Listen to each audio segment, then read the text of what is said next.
Assalamualaikum warahmatullahi wabarakatuh.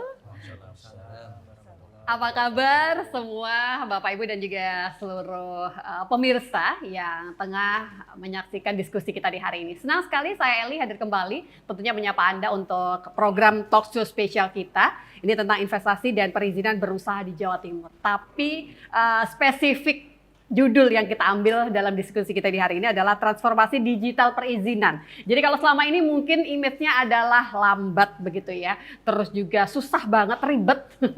Semuanya akan dipangkas begitu, semua kebutuhan Anda terjawab karena dengan transformasi digital perizinan ini mudah, cepat, tanpa ribet. Semuanya akan dijelaskan oleh tamu-tamu kita di hari ini. Dan yang spesial ini saya akan perkenalkan secara langsung, yang paling ujung jauh dari saya. Ini beliau adalah penata perizinan ahli muda dari DPM PTSP Provinsi Jawa Timur. Karena memang talk show spesial kita di hari ini dipersembahkan oleh DPM PTSP Provinsi Jawa Timur bekerja sama dengan Komisi C DPRD Provinsi Jawa Timur. Saya langsung sapa Pak Fauzi, apa kabarnya? Alhamdulillah sehat Mbak Eli. Wah, ini ada sebuah jaminan ini Pak. Transformasi digital perizinan mudah, cepat, tanpa ribet. Apa mungkin penjelasan pembuka yang bisa Pak Fauzi sampaikan? Monggo silakan Pak. Oke, terima kasih Mbak Eli. Assalamualaikum warahmatullahi wabarakatuh. Siap. Yang saya hormati Bapak Ibu dari Komisi C DPRD Provinsi Jawa Timur. Oke. Alhamdulillah sebagai pengantar saya ingin menyampaikan bahwa adanya transformasi digital dalam layanan perizinan itu memang sebuah keniscayaan sejarah. Jadi kita tidak bisa mengelak bahwa ekspektasi masyarakat atas kualitas layanan perizinan itu terus meningkat. Nah, kami di Pemprov Jawa Timur, di DPM PTSP Provinsi Jawa Timur, berusaha berikhtiar secara serius untuk mengejar dan memenuhi ekspektasi masyarakat tersebut. Maka yang kita lakukan adalah yang semula perizinan manual, ini berseiring dengan proses yang di pemerintah pusat, yang semula manual, kemudian sejak 2020 kita dengan payung hukum Pergub nomor 69 tahun 2020 kita selenggarakan layanan perizinan melalui aplikasi JOS. Jadi perizinan yang menjadi kewenangan gubernur sudah disediakan oleh USS, oleh pemerintah pusat, tetapi ada sebagian perizinan yang belum tercover oleh USS, maka kita layani itu melalui aplikasi JOS. Nah, kita berharap ikhtiar ini bisa memenuhi ekspektasi masyarakat bahwa ngurus perizinan tidak lagi ribet, tidak perlu direpoti dengan bertumpuknya berkas begitu. Semua tinggal di-upload, disubmit melalui aplikasi, diproses secara online dan diterbitkan secara online dan masyarakat bisa memonitor sejauh mana izin itu sedang berproses. Gitu. Barangkali pengantar seperti itu, Mbak. Baik, Terima siap. kasih. Matur nuwun sangat untuk prolog yang sudah diberikan ini dari DPM PTSP Provinsi Jawa Timur, dan seperti yang sudah saya sampaikan tadi, kalau tamu-tamu kita ini dari Komisi C DPRD Provinsi Jawa Timur. Saya akan langsung perkenalkan begitu ya. Yang ada di samping Pak Fauzi, ini sepertinya hari ini saya akan berbicara dengan para politisi muda begitu ya. Apa kabar Mas Nur Faizin? Mas Faiz ya? Faizin. Oke, Mas Faizin, apa kabarnya untuk hari ini? Alhamdulillah baik. Oke, kita ngobrol tentang perizinan dan tentunya seperti yang sudah saya sampaikan tadi, mudah, cepat, tanpa ribet, Mas Faizin, begitu ya. Jadi pertanyaan saya, selama ini kan perizinan berusaha begitu ya di Indonesia itu sering dianggap yang tadi berbelit, ribet, lambat dan penuh dengan prosedur yang manual. Tapi tentunya kita sudah mulai beralih dengan beberapa terobosan baru. Mungkin bisa diberikan beberapa penjelasan. Anda melihat ini seperti apa dengan kebijakan ini, Mas Faizin? Saya kira kebijakan yang dilakukan oleh pemerintah pusat melalui sistem OSS ya, online system submission, itu sangat bagus sekali. Seperti tadi dibilang oleh Pak Fauzi bahwa selama ini kan perizinan dianggap ribet. Banyak orang-orang yang mau bikin usaha, usahanya baik, tapi kemudian tidak bisa menambah pemasukan ke negara gara-gara dia nggak mau urus izin, karena izinnya sangat beribet, belum lagi ada pungli macam-macam. Dengan hadirnya sistem yang ini serba digital, serba online, ini kan yang paling penting dari itu adalah soal transparansi, sehingga kemudian memudahkan para orang-orang yang mau bikin usaha, orang-orang yang mau bikin investasi di Indonesia ini bisa melakukannya dengan tanpa ribet dan tanpa melalui ada gerakan-gerakan bawah meja itu yang selama ini membuat citra relasi yang kurang baik gitu. Mas Faizin, kalau nasional ini kan tentunya juga punya terobosan baru begitu ya. Ini tentunya ada pertanyaan berikutnya. Bagaimanakah Jawa Timur menjawab tantangan ini semua? Nah, tentunya Jatim juga harus dipastikan kan untuk perizinan di level kewenangan gubernur ini bisa berjalan sinkron dengan beberapa sistem nasional tadi. Penjelasan jenengan. Ya, Jawa Timur ini kan salah satu provinsi dengan jumlah investasi yang lumayan tinggi ya, ini nomor 3 kalau nggak salah. Ini kan kemudian membuat Jawa Timur harus beradaptasi dengan kebijakan pusat. Kalau tadi ada namanya OSS di Jawa Timur itu tadi seperti disebut oleh Pak Fauzi ada JOS, Jatim Online System Submission. Nah, dari penamanya aja ini kan JOS ini kan sangat proaktif lah.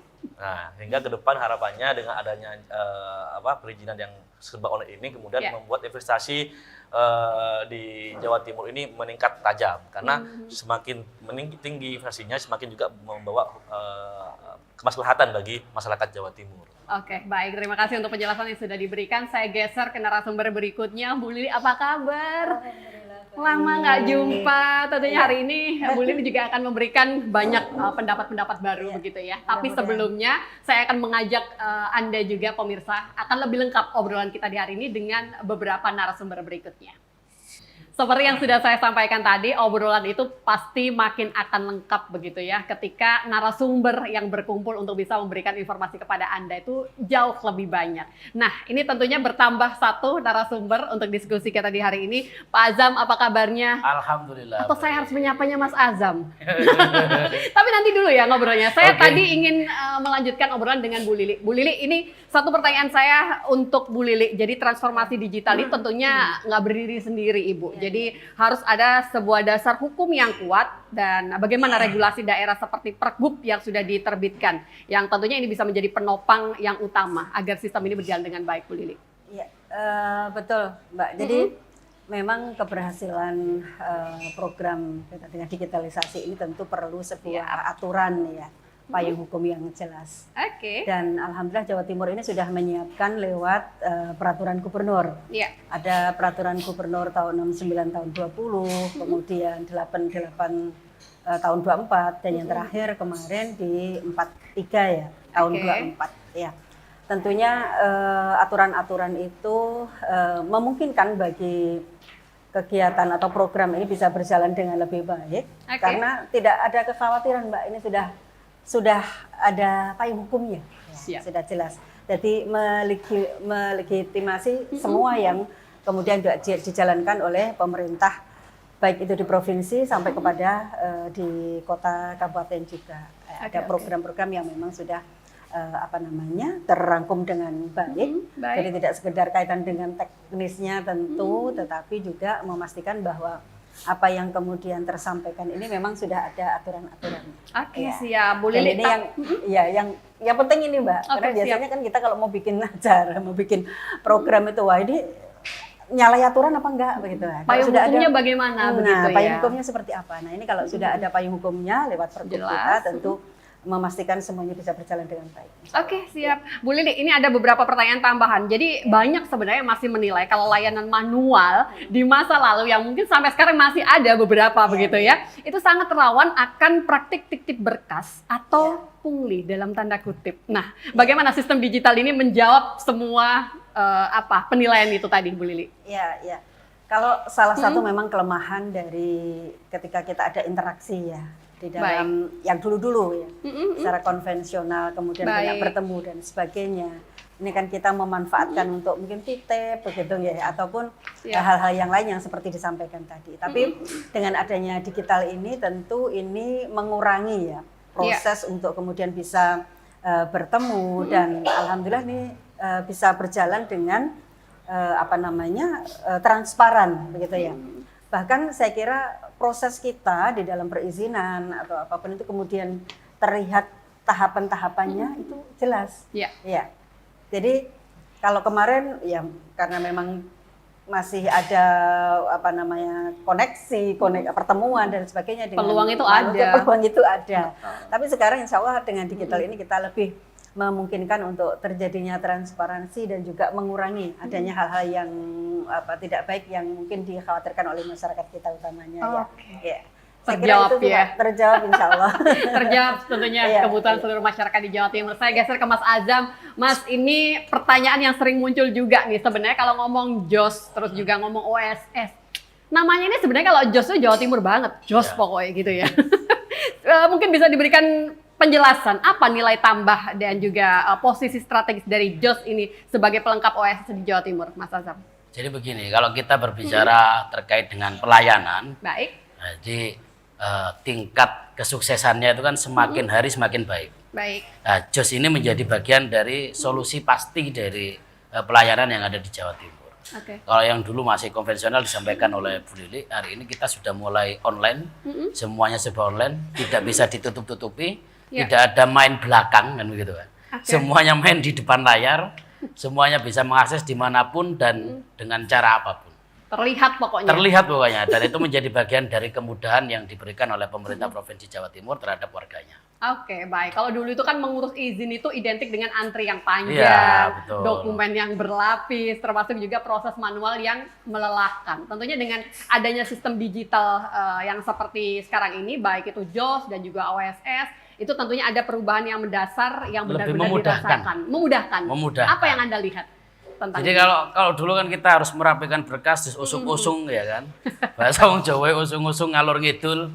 Belum lagi udah nyampe di tempat, oh ini ada kekurangan ini ada kekurangan ini kan begitu. Kalau ini kita bisa melengkapi dulu sebelum kemudian kita posting.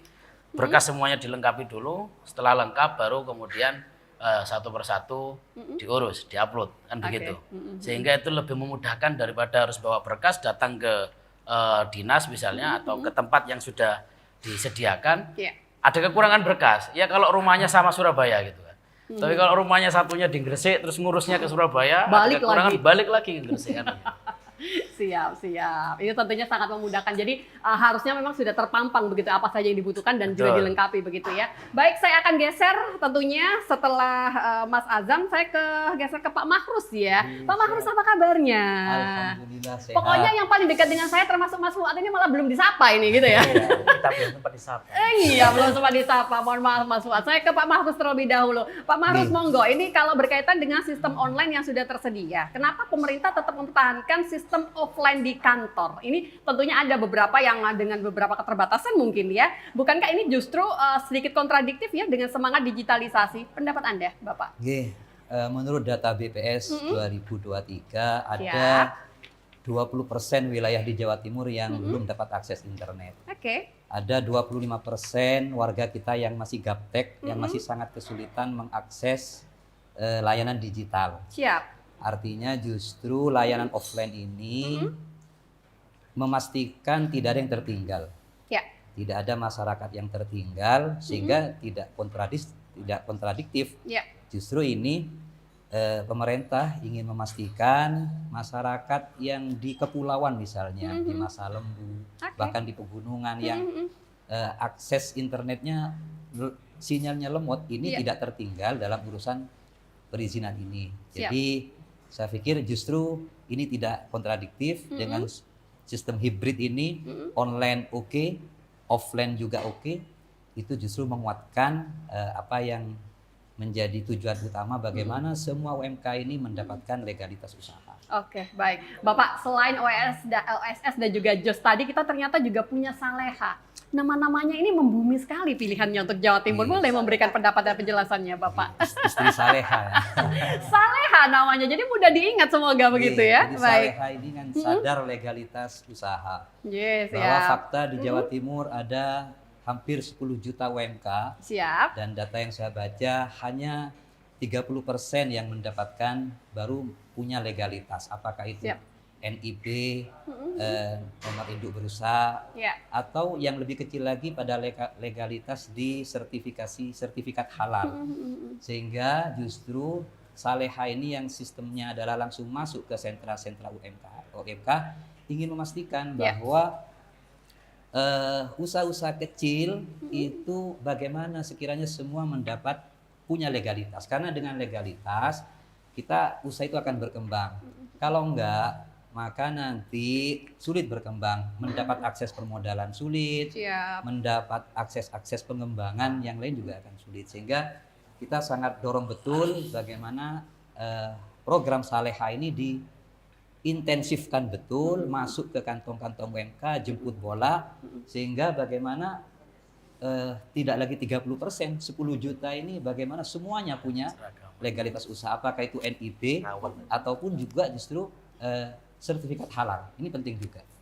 Saya kira itu. Semoga saya bisa lanjut nanti ngobrol kembali dengan jenengan Bapak. Saya geser ke Mas Fuad. Mas Fuad, saya pengen dengar suaranya politisi muda ini. Kalau dari sisi investasi, apa sebenarnya manfaat yang tentunya bisa dirasakan dari transformasi digital perizinan di Jawa Timur ini, Mas? Ya, terima kasih Mbak. Jadi pastinya itu manfaat dari ketika para pelaku usaha ini mengurus perizinan dan sekarang semua ini sudah serba digital. Di pusat ada OSS, kemudian di Jawa Timur ada JOS yang sangat luar biasa. Nah, pastinya itu kan manfaatnya itu akan memudahkan dari para pelaku usaha ini mereka dalam mengurus perizinan, karena kalau dulu pada saat offline atau tatap muka dengan pegawai pemerintah tergantung dari OPD masing-masing itu seringkali ya tadi seperti disampaikan oleh teman-teman itu ada yang titip di bawah meja ataupun urusannya itu yang harusnya simpel jadi ruwet dan lain-lain. Nah, ini praktek-praktek ini dengan adanya transformasi semua ke digital otomatis akhirnya memudahkan para pelaku usaha ini mereka itu untuk mendapatkan perizinannya atau sertifikasi untuk perizinan usaha-usahanya itu lebih mudah dan jelas, dan itu semua juga ada takaran baik waktu maupun prosesnya. Karena kenapa? Dengan ada transformasi digital itu semua itu bisa tertrack ketahuan. Tadi saya juga sudah diskusi juga Pak Fauzi juga bahwa setiap proses perizinan itu para pelaku usaha itu bisa memantau. Bahkan ketika misalnya ada OPD ataupun bagian yang dia itu tidak melaksanakan dengan cepat, itu akan ketahuan. Jadi misalnya mungkin prosesnya masih tertahan di kasih ataupun kabit, itu nanti itu akan bisa diketahui oleh para pelaku usaha dan itu nanti akan menjadi KPI atau menjadi key performance dari para OPD itu nanti bisa dia itu di akhir tahun itu dia baik apa enggak terhadap pelayanan masyarakat. Makanya kan dengan adanya transformasi digital ini sangat memudahkan dan membantu juga pemerintah dalam hal ini Ibu Gubernur untuk mengetahui OPD mana yang memang bekerja membantu masyarakat atau tidak. Sudah nggak perlu dipertanyakan, semua sudah transparan, monggo bisa dilihat sendiri begitu ya. Benar. Prosesnya benar-benar bisa kita saksikan bersama begitu. Dan yang pasti Mas Fuad ini bisa ditambahkan juga dari kacamata seorang wakil rakyat begitu ya. Apa sebenarnya pesan utama yang pengen disampaikan untuk seluruh masyarakat di Jawa Timur berkaitan dengan transformasi digital perizinan ini, Mas? Iya, pastinya buat warga Jawa Timur dengan adanya transformasi digital untuk perizinan yang dulunya offline terus kemudian menjadi online ini harapannya itu kan pastinya supaya lebih mudah, kemudian transparan dan pastinya itu anti gratifikasi gitu. Karena dengan adanya kemudahan-kemudahan ini maka akhirnya kita harapannya itu para pelaku UMKM tadi seperti disampaikan oleh Pak Mahrus ada sekitar 10 juta para pelaku UMKM yang mungkin masih banyak yang belum punya perizinan. Nah, ini dengan adanya transformasi digital ini akan memudahkan para pelaku UMKM ini untuk mengurus perizinannya secara online dan pastinya itu kan kalau memang tidak ada biaya bisa gratis tanpa ada pungli atau pungutan liar apapun. Itu harapannya. Terima kasih, senang rasanya saya masih punya kesempatan untuk bisa melanjutkan diskusi kita di hari ini karena memang kalau sudah dapat tema transformasi digital perizinan mudah, cepat, tanpa ribet, ini kayaknya saya jadi pengen nagih ini. Mas Azam, saya pengen tahu juga sebenarnya apa sih tantangan yang tengah kita hadapi. Artinya ini kan menjadi janji atau juga mungkin sebuah pelayanan terbaik yang diberikan untuk masyarakat begitu ya. Tapi adakah sebenarnya tantangan di depan kita itu yang masih harus kita hadapi untuk bisa benar-benar bisa mewujudkan ini sebuah transformasi digital perizinan, Mas Azam? Jadi begini, banyak pelaku usaha kita, teman-teman UMKM itu yang terutama di daerah-daerah ya, di desa-desa yang terkadang takut mau ngurus perizinan. Satu takut, yang kedua mereka akan selalu berpikir apa sih kira-kira keuntungan dari ketika kita sudah mendapatkan izin.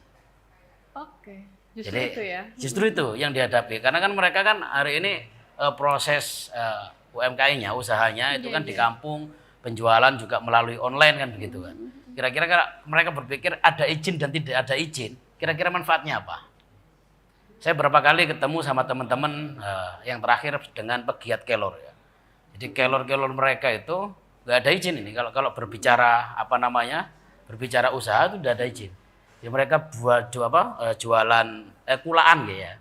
Mereka kulakan daun kelor yang kemudian daun kelor itu diolah dari yang awalnya basah menjadi kering. Yeah. Nah, kemudian ada yang dijual dalam bentuk kering, ada yang dijual hanya diseleb jadi bubuk. Dan itu lakunya sangat luar biasa, bahkan sampai dikirim ke Malaysia, ke Korea dan ke Jepang. Nah, itu dijadikan bahan kosmetik. Saya tanya waktu itu, Mas ada izinnya nggak? Kan kita hanya jualan bahan baku, bahan setengah jadi. Gitu. Bahan setengah jadi, terus ngapain saya harus punya izin? Nanti kalau kita ngurus izin, keuntungan buat saya apa? Kata mereka.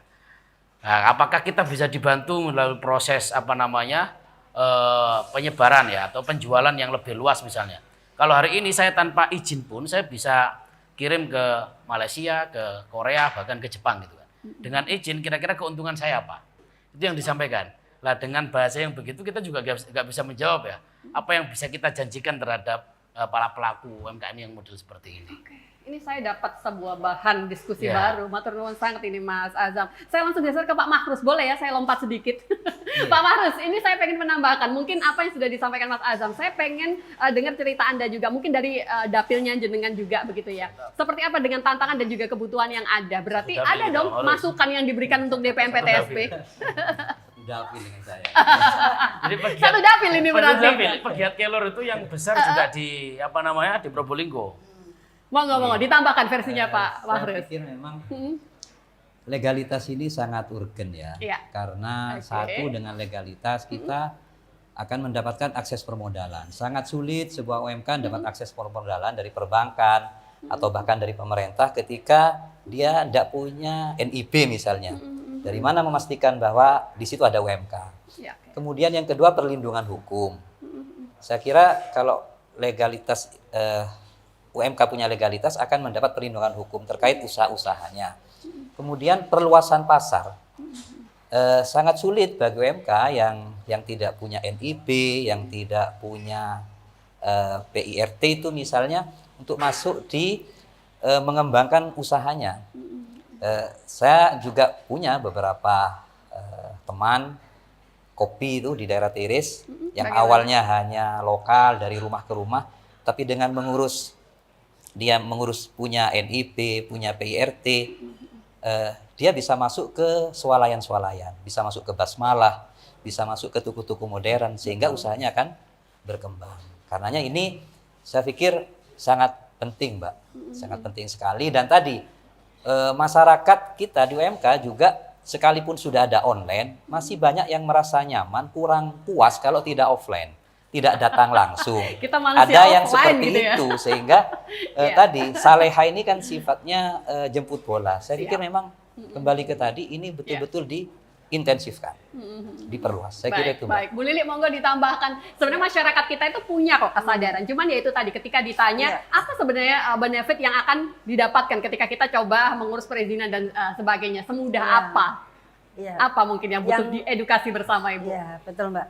Yang saya dengar teman-teman ini selalu ketika dia mau meregistrasikan usahanya dengan NIB. Ini pertanyaannya, aku kok kena pajak apa ora? Nah, itu dia. Jadi kadang UMKM kita ini takut untuk masuk memiliki perizinan. Ini salah satunya ya karena itu. Karena khawatir UMKM-nya yang masih meruntus, baru merintis ini oleh pajak. Nah, seperti itu. Walaupun tadi seperti yang disampaikan oleh Pak Mahrus, ketika kita sudah memiliki perizinan, sesungguhnya itu memudahkan bagi UMKM ini untuk naik kelas. Baik itu nanti di dalam hal permodalannya juga lebih gampang karena hampir semua bank mesti menanyakan ini punya izin apa enggak gitu. Ya. Kemudian juga bagaimana dia mendapatkan pelatihan dari dinas kita yang intensif itu, baik dari Disperindak, kemudian dari dinas koperasi, itu semuanya untuk UMKM yang memang sudah memiliki perizinan itu. Ya, mudah-mudahan UMKM kita makin sadar, makin memiliki kesadaran, dan ini memang butuh sosialisasi, Mbak. Butuh sosialisasi. Kuncinya, Mas Faizin, kuncinya adalah sosialisasi dan tentunya DPMPTSP butuh dibantu untuk bisa melakukan itu semua. Saya sepakat dengan teman-teman tadi, sebaik apapun kebijakan baru yang dibuat oleh Pemprov Jawa Timur, ketika itu sosialisasinya kurang, itu nanti manfaatnya kurang maksimal. Betul. Tentunya dengan adanya kegiatan seperti ini, talk show, terus juga kegiatan Saleha yang bermitra dengan teman-teman Komisi C, ini sangat baik dalam rangka menyampaikan apa-apa yang itu menjadi kebijakan yang produktif dan kebijakan yang progresif untuk masyarakat, utamanya pelaku UMKM di Jawa Timur. Oke, baik. Mas Fuad, kunci utama dari apa yang kita obrolkan ini semua, beberapa masukan ini tentunya beragam upaya itu memang kembalinya harus memberikan kebermanfaatan untuk masyarakat di Jawa Timur, begitu kan? Seperti apa mungkin poin-poin penting yang bisa disampaikan untuk masalah perizinan, kemudahan perizinan dan juga transformasi digital ini semua, Mas? Ya, jadi memang poin penting dari transformasi perizinan yang sekarang digital ini, pastinya yang pertama itu memudahkan para pelaku usaha dalam mengurus izin. Dan kita juga nanti kan karena ada program sosialisasi lewat program Saleha ataupun yang klik itu, kita juga bisa menyampaikan kepada para pelaku usaha bahwa mengurus perizinan itu tidak serta-merta nanti itu akan ditarik pajak. Tapi bagaimana dengan mengurus perizinan ini, legalitasnya semua itu, nantinya pun juga para pelaku usaha ini, UMKM, mereka itu juga akan bisa mengakses program-program pemerintah, terutama pemerintah Provinsi Jawa Timur. Karena kenapa? Kalau misalnya para pelaku usaha ini, UMKM ataupun usaha mikro, dia tidak punya legalitas ataupun izin-izin, maka nanti tidak akan bisa mengakses program-program yang ada di pemerintah, dalam hal ini pemerintah provinsi. Makanya itu yang mendasari kenapa kok kami di Komisi C juga getol mendorong untuk di masing-masing dapil teman-teman ini untuk agar bagaimana para pelaku usaha ini ayo dang segera ngurus izinnya. Supaya kenapa? Tidak cuma hanya terkait masalah dipajaki saja oleh negara ataupun provinsi, tapi juga akan bisa merasakan manfaat program-program yang banyak sekali, mulai pelatihan ataupun yang program-program yang lain, mungkin bahkan kredit-kredit yang ramah untuk para pelaku UMKM itu juga ada di pemerintah provinsi. Tentunya kemudahan yang menjawab kebutuhan para pelaku usaha di Jawa Timur. Mas Fuad, kesempatan terakhir saya berikan kepada Anda untuk bisa memberikan closing statement. Ada beberapa pesan mungkin yang bisa disampaikan untuk teman-teman di DPM PTSP Provinsi Jawa Timur. Silakan closing statement. Iya, pastinya buat warga Jawa Timur, khusus juga buat dapil saya Kota Surabaya, pastinya jangan takut untuk mengurus izin. Untuk mengurus izin secara online dan apapun itu secara izin yang memang masuk dalam kewenangan pemerintah Provinsi Jawa Timur, karena dengan adanya aplikasi JOS ini memudahkan untuk para pelaku usaha se-Jawa Timur dalam mengurus izin, yang pastinya harapannya apa? Tidak hanya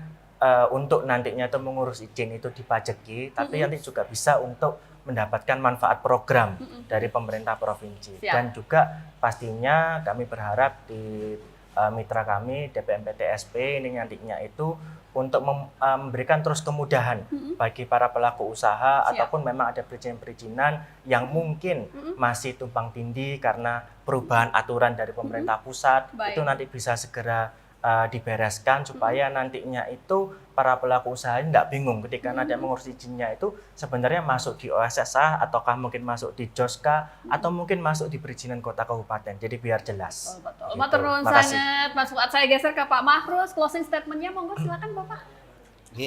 Ketika izin dipermudah, ekonomi akan tumbuh, ekonomi tumbuh, rakyat sejahtera, dan ujungnya transformasi digital ini saya kira itu mudah, transparan, dan akan menumbuhkan kesejahteraan rakyat Jawa Timur. Oke, Jawa Timur lebih sejahtera. Matur nuwun Pak Mahrus, saya geser ke Bu Lili. Closing statement Bu Lili, silakan. Untuk seluruh UMKM di Jawa Timur, manfaatkan fasilitas kemudahan dari DPM PTSP untuk perizinan UMKM dengan lebih baik lagi. Mudah-mudahan itu menjadi cara untuk UMKM kita bisa naik kelas. Insya Allah baik. Mas Faizin monggo ditambahkan untuk closing statementnya. Saya mengajak kepada pelaku UMKM yang belum punya izin, ayo diurus izinnya. Insya Allah lebih banyak manfaatnya ketimbang mudaratnya untuk usaha majikan semua.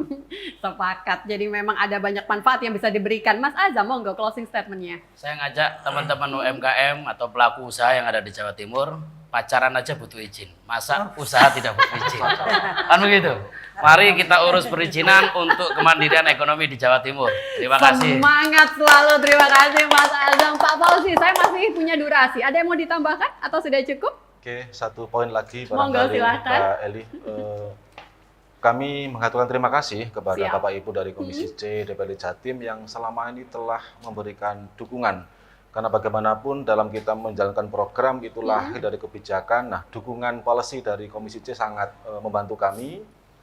Selama ini kami keliling ke berbagai pelosok Jawa Timur untuk menyapa para pelaku usaha melalui program Saleha, dan itu didukung penuh oleh Bapak Ibu Komisi C. Dan tidak hanya menerbitkan izin, tapi di sesi Saleha itu kita bisa sosialisasi, kita menyampaikan ke warga apa benefitnya mengurus legalitas berusaha. Maka kami terus mohon mendapatkan dukungan dari Komisi C untuk ke depan semakin memasifkan gerakan Saleha, karena masih banyak PR kita, masih banyak pelaku UMK yang belum memiliki akses legalitas berusaha. Siap. Terima kasih, Mbak. Matur nuwun Pak Fauzi dari DPM PTSP Provinsi Jawa Timur. Terima kasih juga Bapak Ibu dari Komisi C DPRD Provinsi Jawa Timur. Terima kasih untuk semua insight yang sudah diberikan. Insya Allah apa yang kita perbincangkan di hari ini bisa memberikan manfaat untuk kita bersama. Setidaknya ketika berbicara soal transformasi digital, perizinan mudah, cepat, tanpa ribet, itu semua informasinya sudah kita bagi untuk Anda.